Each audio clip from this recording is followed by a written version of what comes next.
अच्छा सुन, एक माचिस भी दे दे बेटा। जी लीजिए, 2 रुपए। अब 2 रुपए भी मांगेगा क्या मुझसे? इतना तो अपनापन दिखा दे। ला दे माचिस दे। बस कुछ ऐसे ही कंजूस थी लता। जहाँ जहाँ एक एक रुपया बच सकता था वहाँ वहाँ उसका दिमाग सबसे पहले दौड़ता था। 2 रुपए की माचिस तक वो उधार में ले लेती थी, लेकिन उसी घर में उसकी बहू प्रिया थी जो ऑनलाइन सेल देखकर दिल खोल कर शॉपिंग करती थी। भैया, इसका कितना पेमेंट करना है आपको? मैम आपका 4500 रुपए का पेमेंट है। ठीक है भैया, मैं ऑनलाइन पे कर देती हूँ। 4500 की जगह प्रिया ने कर दिया 5000 रुपए। अरे वाह, अच्छा हुआ ये 2 दिन पहले ही आ गया। अब उस पुरानी मिक्सी को यूज नहीं करना पड़ेगा। वैसे भी पूरे 1 साल हो गए थे उसे इस्तेमाल करते हुए।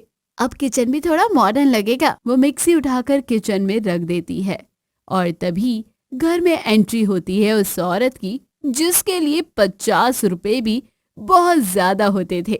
किचन में कदम रखते ही लता की नजर नई मिक्सी पर पड़ती है। अरे बाप रे, ये नई मिक्सी ये कहाँ से आ गई? कहीं इस बहू ने ही तो नहीं मंगवा ली? अब बहू! सास की तेज आवाज सुनते ही प्रिया के कान खड़े हो जाते हैं। वो घबराते हुए तुरंत किचन में पहुंचती है। हाँ सासू माँ, क्या हुआ? ये नई मिक्सी कहाँ से आई है? ये नई मिक्सी मैंने ही मंगवाई है सासू माँ। मैं समझ ही गई थी कि ये कारनामा तेरा ही होगा, लेकिन बता इसकी जरूरत ही क्या थी? अरे सासू माँ, वो वाली मिक्सी अब बहुत पुरानी हो गई थी ना। पुरानी? अभी तो पूरे 1 साल भी नहीं हुआ था उसे खरीदे हुए। कौन सी सदी पुरानी हो गई थी? लेकिन देखने में बिल्कुल अच्छी नहीं लगती थी ना सासू माँ। किचन भी अजीब सा लगता था। चुप, ये सब बहाने मत बना। ये बता कहाँ है वो पुरानी मिक्सी? वो मैंने उसे बाहर फेंक दिया। क्या? बाहर फेंक दी? अरे वो कोई खराब थोड़ी थी, कम से कम घर में तो रख सकती थी तू उसे। घर में रखती तो वो बेकार की जगह घेरती ना सासू माँ, इसलिए मैंने बाहर फेंक दिया। सास का गुस्सा आसमान में था। जहाँ लता के लिए बचत पूजा थी, वहीं उसकी बहू प्रिया के लिए खर्च करना ड्यूटी।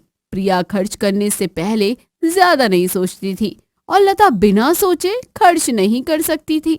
माता जी, मैं कितने दिनों से कह रही हूँ एक नया पोछा मंगवा दीजिए। ये वाला पूरी तरह से खराब हो चुका है, इससे ढंग से सफाई नहीं हो पाती।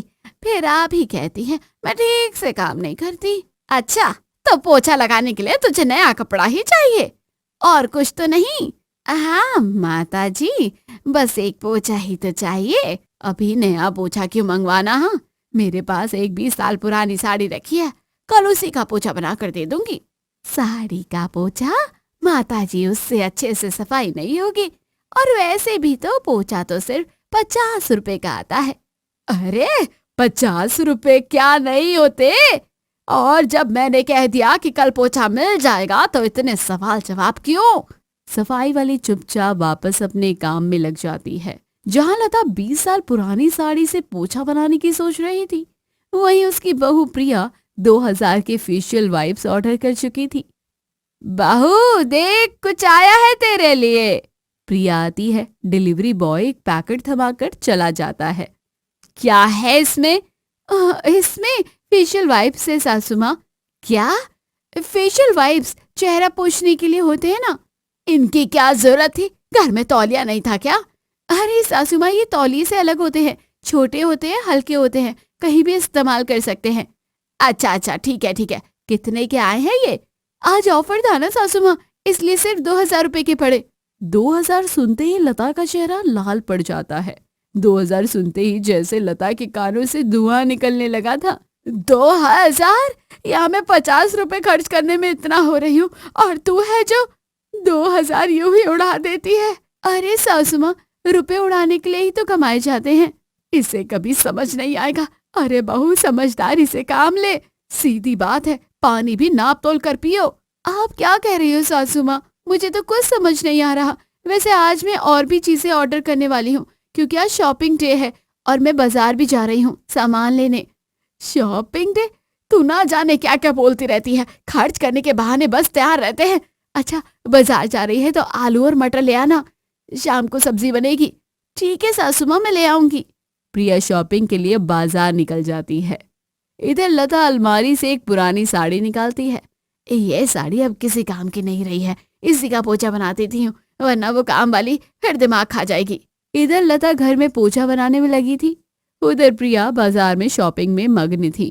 ये लीजिए सासू माँ, आपने सब्जी लाने को कहा था ना। देखिए मैं ले आई। ये क्या उठा लाई तू? आलू और मटर कहाँ है? वो तो मैं नहीं लाई। जब मैंने साफ साफ कहा था कि सिर्फ आलू और मटर लाने हैं, तो फिर तू ये गोभी क्यों ले आई? ये गोभी नहीं है सासू माँ, इसे ब्रोकली कहते हैं। अब मतलब सारी अकल तेरे पास ही है। अरे ये गोभी ही तो होती है, हमने कोई पहली बार नहीं देखी है। नहीं सासू माँ, ये ब्रोकली है। अच्छा छोड़, ये बता कितने रुपए किलो लाई है? सासू माँ, 100 रुपए किलो आई है, लेकिन खाने में बहुत अच्छी होती है। 100 रुपए किलो? तुझे पता है यह गोभी कितने की मिलती है? सिर्फ 40 रुपए किलो, और तू 100 रुपए किलो की उठा लाई। हाय रे, तेरा दिमाग ठीक है या नहीं? हे भगवान, मैंने किस ना समझ को सब्जी लाने भेज दिया। 200 रुपए में तो मैं 4 दिन की सब्जी ले आती, और ये सिर्फ 2 किलो गोभी ले आई है। सासू माँ, गोभी नहीं, ब्रोकली। चुप कर और यहाँ से जा, कोई भी काम ढंग से नहीं कर सकती है तू। प्रिया की आंखें भर आती है, वो बिना कुछ कहे अपने कमरे में चली जाती है। सास का यूं चिल्लाना प्रिया को बहुत दुखी कर देता है, लेकिन अब ये नई बात नहीं थी। किसी न किसी खर्च को लेकर लता उसे रोज ही डांटती रहती थी। सासू माँ जब देखो छोटी छोटी बातों पर गुस्सा करती रहती है।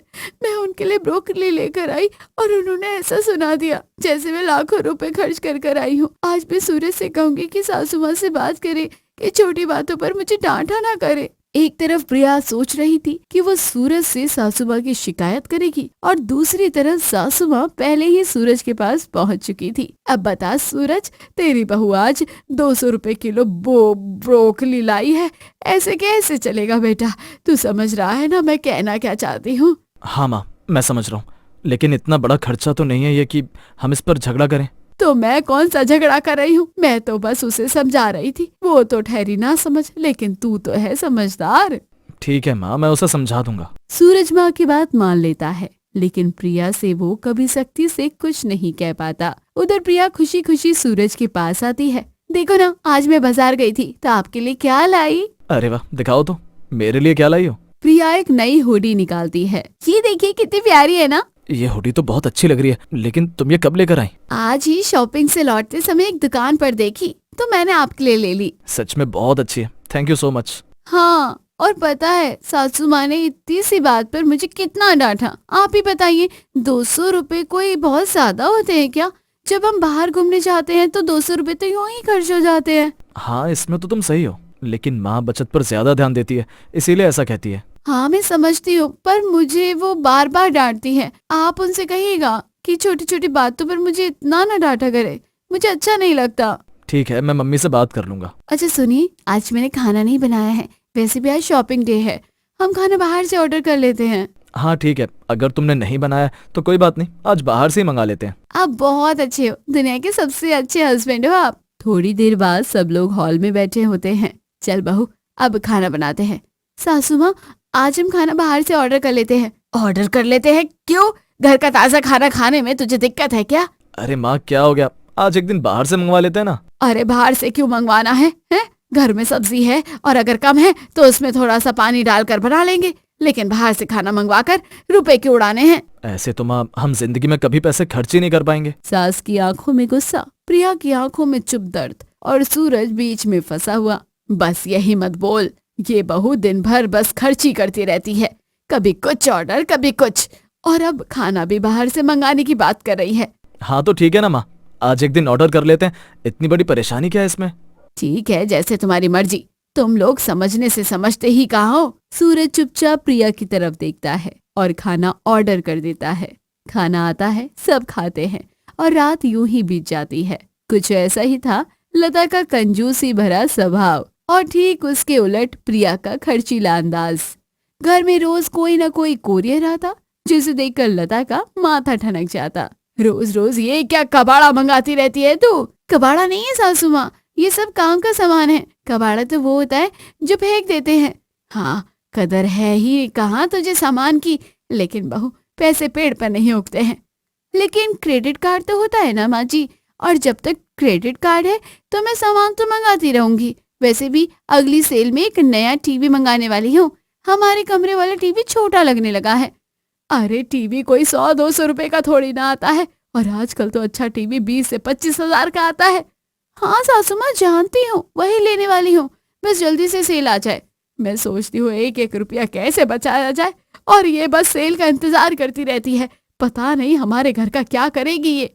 जहाँ सास पुराने कपड़े रफू करती थी, वहीं बहू हर हफ्ते नया सूट पहनती थी। जहाँ सास की नजर बिजली के मीटर पर रहती, वहीं बहू की नजर मॉल के ऑफर पर। इसलिए घर में अक्सर सास बहू की नोक झोंक चलती रहती थी। एक दिन दोनों साथ मॉल जाती हैं। सासू माँ, इस मॉल में आपको सब कुछ मिल जाएगा, और बहुत सा सामान तो डिस्काउंट में भी है, जो भी अच्छा लगे ले लीजिएगा। डिस्काउंट मिले या ना मिले, ज्यादा सामान नहीं लेना है, सिर्फ वही जो जरूरी हो। बेफिजूल खर्च की कोई जरूरत नहीं है। ठीक है सासू माँ, आप अपना देखिए, मैं अपना देख लेती हूँ। लता पूरी मॉल में घूम घूम कर चुन चुन कर सामान लेती रही। सस्ता होने का मतलब ये थोड़ी ना है कि कुछ भी उठा लो, काम होगा तभी तो लूंगी। फालतू में 1 रुपया भी बर्बाद नहीं करूंगी। वहीं प्रिया की ट्रॉली बढ़ती जा रही थी। आज तो कितना बढ़िया डिस्काउंट है, जिन चीजों पर ज्यादा ऑफर है वो ही ले सकते हैं। आहा, कल को ये ऑफर ना मिले तो। लेकिन जैसे ही लता की नजर 499 वाले शैम्पू पर पड़ी, उसका बीपी जैसे हाई सा हो गया। क्या ये शैम्पू 500 रुपए का है? हाँ सासू माँ, सस्ता है ना। 500 रुपए का शैम्पू तुझे सस्ता लग रहा है? अरे हम तो 2 रुपए वाले शैम्पू से बाल धो लेते थे। सासू माँ, मैं वो 2 रुपए वाले शैम्पू से बाल नहीं धो सकती। तेरे यूज करने या ना करने से क्या होता है, इसे हटा दे, ये नहीं लेना है। मुझे तो लेना है, वैसे भी इसका MRP 700 रुपए है, आज डिस्काउंट में 500 रुपए का मिल रहा है। प्रिया शैम्पू और बाकी सामान खरीद लेती है। सास नाराज हो जाती है। घर पहुंचने पर भी सास का गुस्सा कम नहीं होता। देखो जरा, 500 रुपए का शैम्पू खरीद दिया है महारानी ने, ना जाने ये खर्च करने की बीमारी कहाँ से लग गई है इसे। शादी के बाद से लग गई है सासू माँ। यहाँ मैं एक एक चीज को देख रही थी कि कहीं कुछ फ्री में मिल जाए, और एक ये है महारानी। लेकिन शैम्पू भी तो डिस्काउंटेड में मिला है, 700 रुपए की जगह 500 रुपए में। अरे माँ कोई बात नहीं, वैसे भी वो शैम्पू मैं इस्तेमाल करता हूँ। तू करे या मैं करूँ, इतनी महंगी चीज क्यों इस्तेमाल करनी? जब सस्ते में काम चल जाता है तो इतना खर्च क्यों? सस्ते शैम्पू से बाल ज्यादा टूटते हैं माँ, और इससे नहीं। अब आप इतना परेशान मत हो। दोनों बेटे बहू को फिजूल खर्ची की आदत पड़ गई है, और कहते हैं परेशान क्यों हो रही हो? माँ इसमें कोई फिजूल खर्ची नहीं है, आजकल ये सब जरूरी हो गया। लेकिन सास के दिल में प्रिया का खर्च अब चुभने लगा था। उसी वक्त दरवाजे पर फिर से डिलीवरी की घंटी बजती है। अब क्या हुआ, फिर से कोई नया शौक मंगवा लिया क्या? नहीं सासू माँ, देखिए ना, मैंने ये नया सूट मंगाया है। और सूट तो ठीक है ना? आपको कैसा लगा?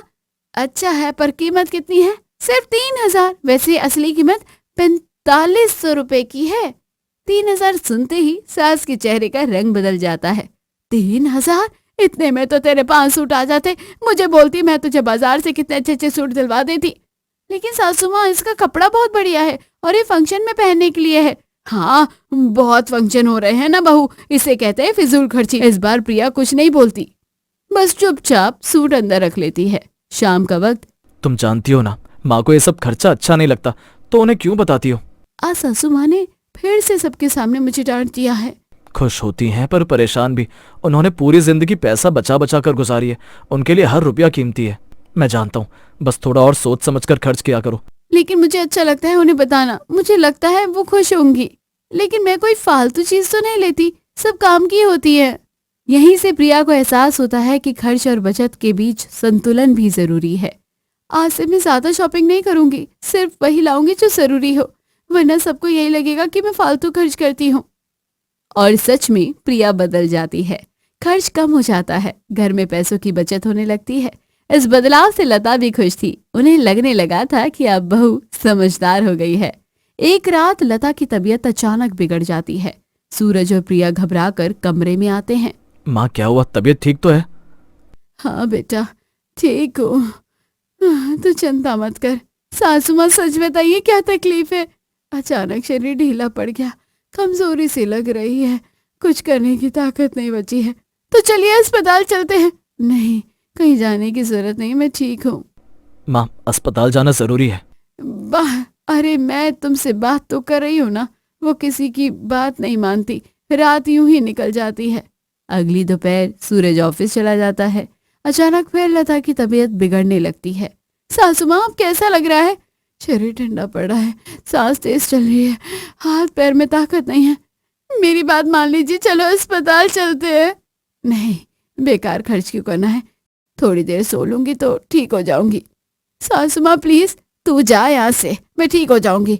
प्रिया चुपचाप बाहर चली जाती है, लेकिन कुछ ही देर में लता की हालत और बिगड़ जाती है। इनका बीपी ठीक नहीं है, तुरंत अस्पताल ले जाना पड़ेगा। ठीक है डॉक्टर साहब, नहीं जाना अस्पताल तो जब देखो खर्चों की बात करती रहती हो। पैसे बचाने की आदत है भी या नहीं? लता वहीं अचानक से बेहोश हो जाती है। अब वक्त बहस का नहीं था, वक्त था फैसला लेने का। प्रिया बिना घबराए सीधे एम्बुलेंस को बुला लेती है।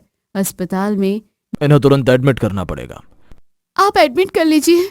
फाइल बनवा दीजिए। मैं सासू माँ को अस्पताल ले आई हूँ, डॉक्टर ने एडमिट करने को कहा है। ठीक है, मैं 1 घंटे में पहुंच रहा हूँ। ठीक है। जिस बहू को सास फिजूल खर्ची समझती थी, आज वही बहू उनकी जिंदगी बचाने का फैसला ले चुकी थी। प्रिया बिना कुछ सोचे समझे रिसेप्शन पर जाती है। रिसेप्शनिस्ट इलाज के लिए 10,000 रुपये जमा करने को कहती है।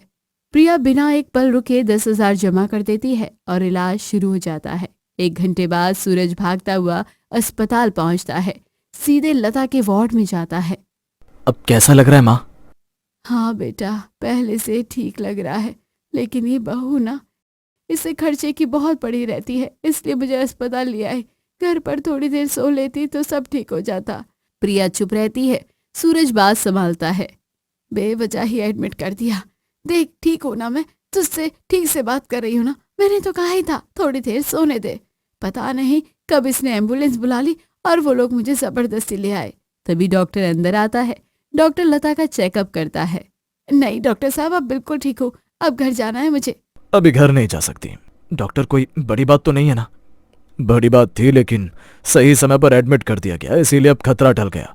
इनका बीपी बहुत ज्यादा बढ़ गया था, अगर थोड़ी देर और हो जाती तो इन्हें बचाना मुश्किल हो जाता। थैंक यू डॉक्टर, आपने मेरी माँ को बचा लिया।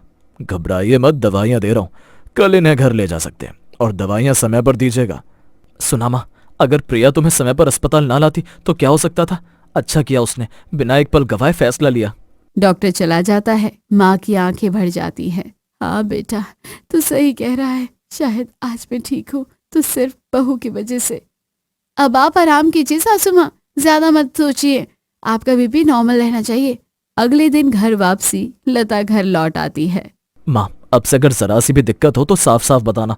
हर बार पैसा बचाना सही नहीं होता, और ये सोचना बंद कर दो कि प्रिया फालतू खर्च करती है। वो जो भी करती है सोच समझ कर करती है। हाँ बेटा, अब समझ गई हूँ। सूरज बाहर चला जाता है। लता धीरे से प्रिया का हाथ पकड़ती है।